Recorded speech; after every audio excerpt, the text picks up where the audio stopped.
In the oppressive heat of Belmont Plantation, South Carolina, 1851, a secret existed that violated every boundary of human decency and medical ethics. Behind the locked doors of the master's private study, a person named Jordan was kept hidden from the outside world, examined, exploited, and shared between husband and wife in ways that defied both nature and morality. Jordan had been born with a condition that 19th-century medicine called hermaphroditism, possessing physical characteristics of both male and female. When Master Richard Belmont discovered this anomaly among his enslaved people, he and his wife Eleanor became consumed by an obsession so dark that when the truth finally emerged, it would destroy their family and expose one of the most disturbing dimensions of slavery's complete ownership of human bodies. Jordan was born in 1833 on a small tobacco farm in North Carolina, delivered by a midwife who immediately recognized that something was different about this infant. If this story inspired you and you'd like to hear more like it, please like the video, subscribe to the channel, and share it with your friends. The baby possessed ambiguous genitalia, characteristics that made immediate gender assignment impossible.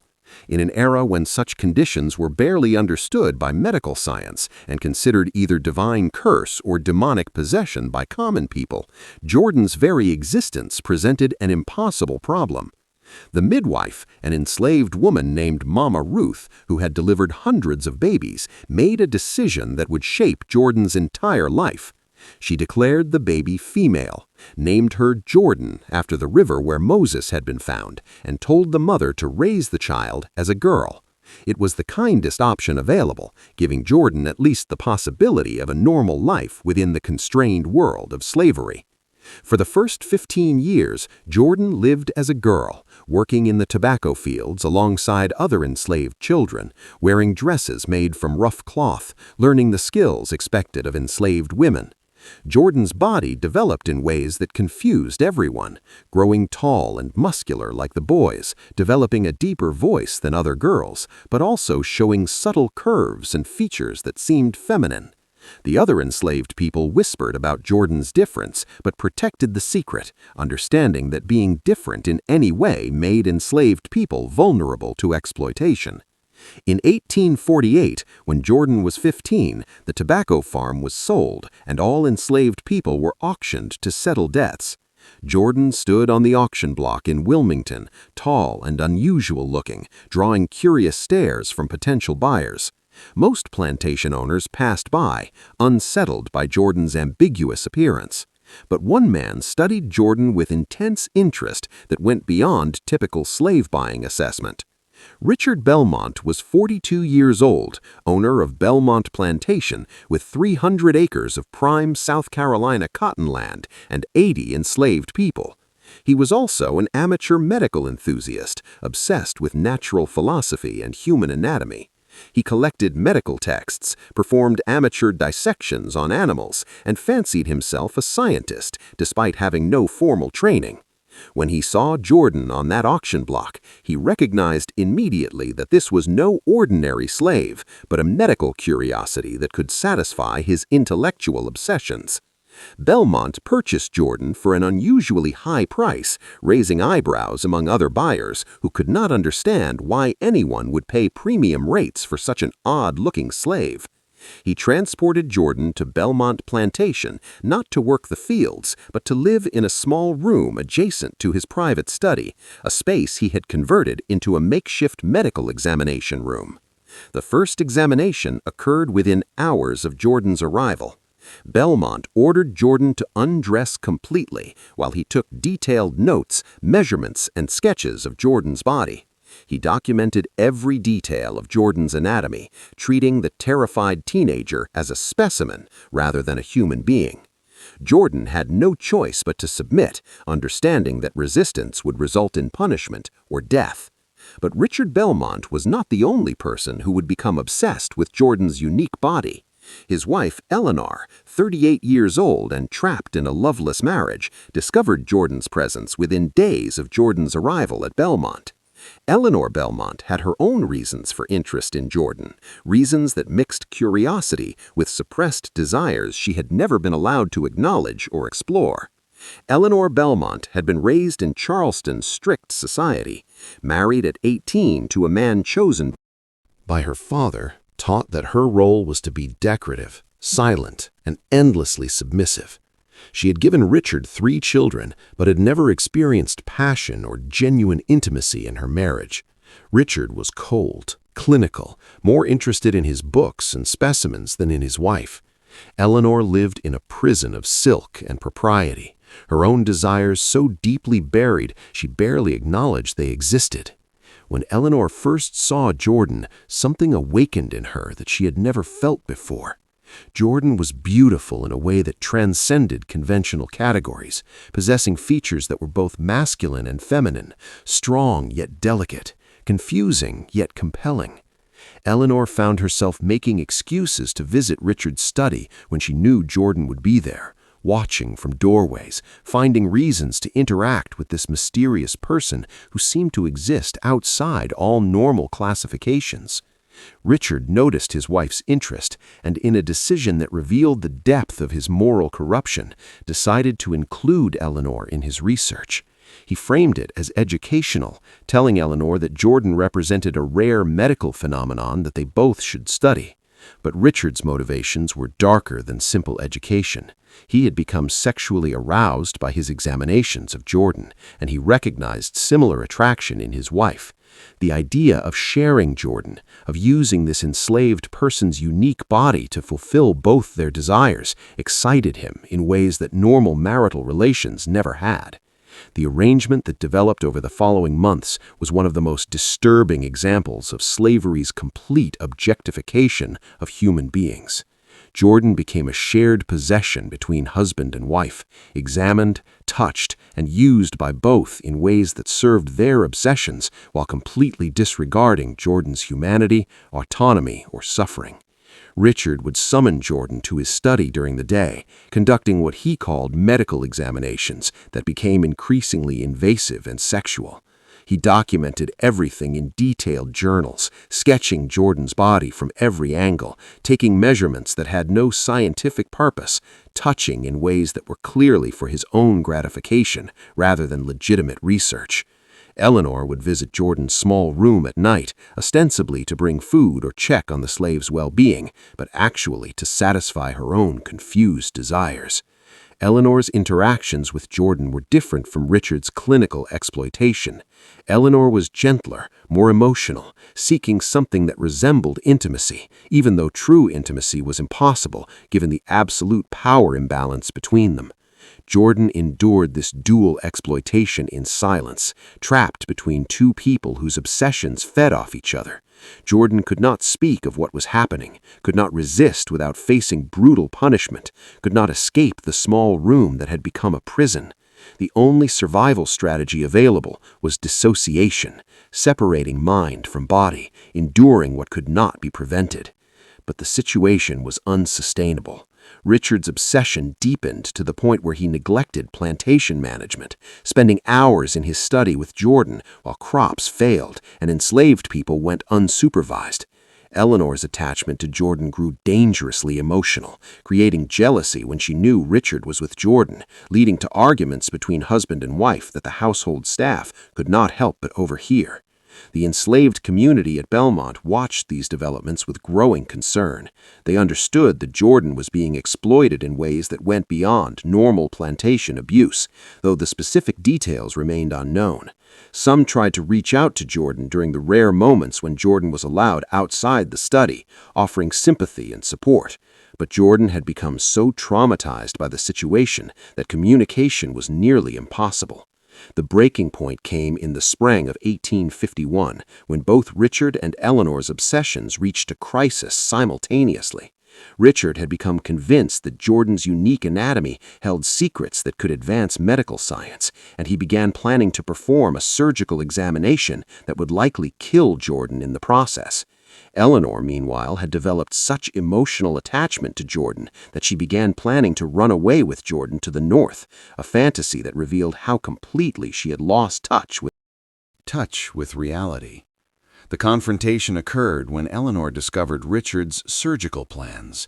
She burst into his study while he was preparing instruments, found Jordan restrained on an examination table, and realized that Richard intended to dissect Jordan while still alive to study the internal organs. Eleanor's rage erupted in ways that shocked everyone who knew the normally docile Southern lady. "You will not kill Jordan," Eleanor screamed, grabbing the surgical instruments from Richard's hands. "Jordan is not your specimen. Jordan is a human being." Richard's response revealed the depth of his madness. "Jordan is property, my property. I can do whatever I wish with my property, including advancing science through anatomical study." The argument escalated into physical violence, with Eleanor attacking Richard, trying to free Jordan from the restraints, while Richard struggled to restrain both his wife and his intended victim. The commotion drew house slaves, who witnessed the scene with horror, seeing the master and mistress fighting over the terrified person on the examination table. In the chaos, Jordan managed to break free from the restraints and flee the study. Despite having no plan and no resources, Jordan ran into the South Carolina wilderness, choosing the uncertainty of escape over the certainty of death on Richard's examination table. Jordan's escape triggered a massive manhunt. Richard offered enormous rewards for Jordan's capture, not because of the monetary value of losing one enslaved person, but because his obsession demanded Jordan's return. Eleanor, meanwhile, secretly aided Jordan's escape, leaving supplies at predetermined locations and passing information about patrol routes to enslaved people who might encounter the fugitive. But Jordan was never recaptured. Whether Jordan successfully reached the north, found refuge in remote wilderness, or died during the escape attempt remains unknown. What is certain is that Jordan disappeared from all historical records after fleeing Belmont Plantation in May 1851. The aftermath of Jordan's escape destroyed the Belmont family. Richard descended into complete madness, obsessed with recovering his lost specimen, spending a fortune on slave catchers who found no trace of Jordan. His plantation fell into ruin as he neglected all management to focus on his futile search. He died in 1854, broken financially and mentally, his scientific pretensions exposed as the madness they always were. Eleanor's fate was equally tragic. Her open sympathy for Jordan and her violent confrontation with Richard destroyed her reputation in Charleston society. Her own family disowned her, unable to accept that she had chosen an enslaved person over her husband. She was quietly institutionalized in a private asylum where she spent the remaining years of her life writing obsessive letters to Jordan, letters that were never sent because there was no address to send them to. The 3 Belmont children were raised by relatives who erased all mention of Jordan from family histories, burning Richard's medical journals and Eleanor's letters, trying to bury the scandal that had destroyed their parents. For over a century, the true story of what had happened at Belmont Plantation remained a closely guarded family secret. In 1967, a historian researching intersex conditions in the 19th century discovered a brief mention of the hermaphrodite slave of Belmont in a Charleston doctor's correspondence.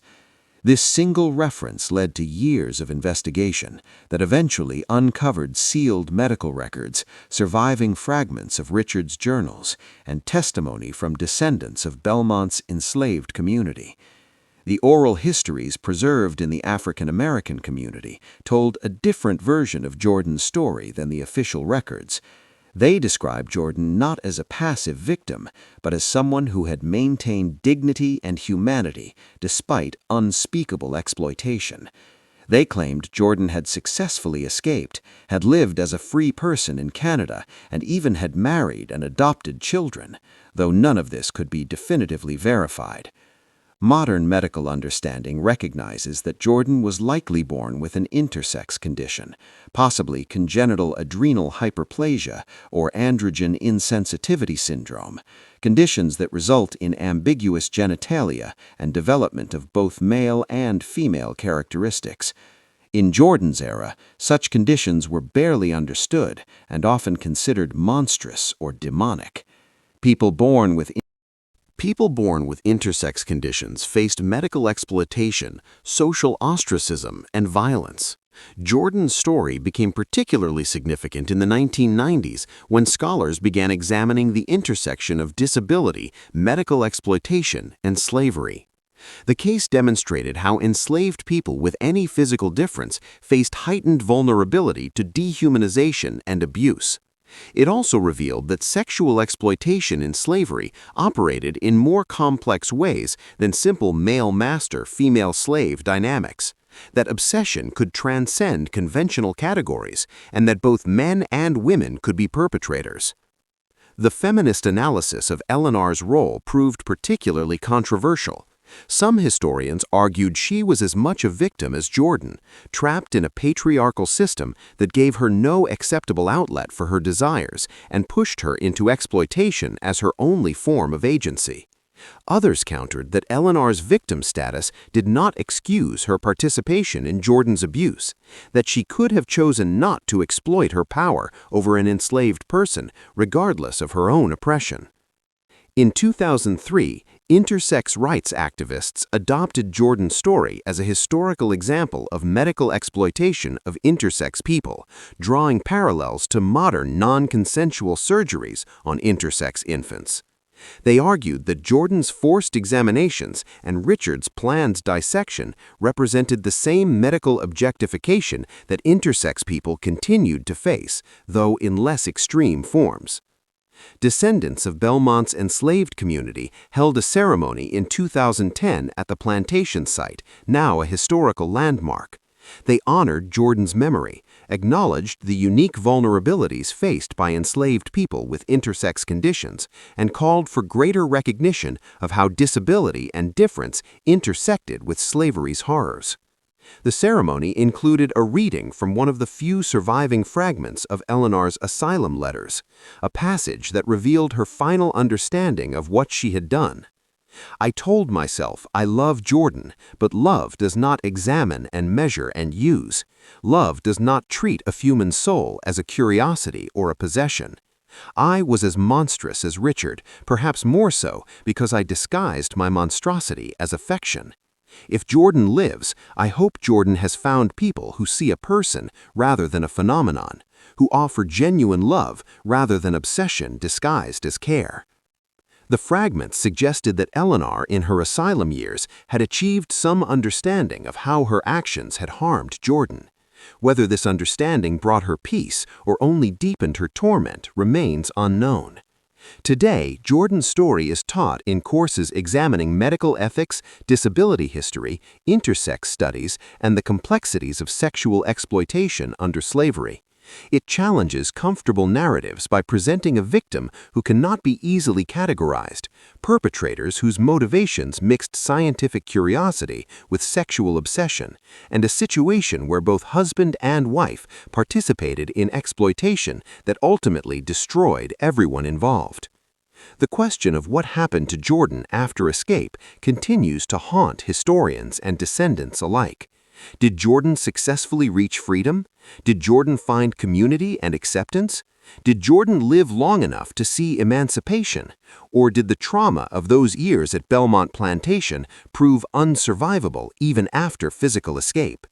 The most hopeful interpretation, preserved in oral tradition among enslaved people, claims Jordan lived to old age in a remote Canadian community, found peace working as a healer, and died surrounded by people who loved Jordan for who Jordan was, rather than what Jordan's body represented to obsessed owners. Whether this ending is historical fact or wishful mythology may never be known, but perhaps that ambiguity is appropriate. Jordan deserves to be remembered not as a medical curiosity or a cautionary tale, but as a full human being whose story reminds us that slavery's violence extended into the most intimate spaces, that difference of any kind made enslaved people vulnerable to exploitation, and that obsession with controlling and categorizing bodies represents a violation of human dignity that continues to resonate in modern medical and social practices.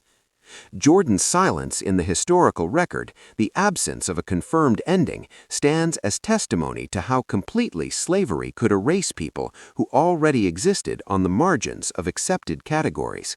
But the fragments that remain, the oral histories, the asylum letters, the medical notations, together create a portrait of someone who survived the unsurvivable and whose escape, whether to freedom or to death, represented a final assertion of agency that neither Richard nor Eleanor could ultimately control. Thank you for staying with us until the end of this video. If you'd like to hear more similar stories, subscribe to the channel right now, like the video, and share your thoughts with us in the comments section.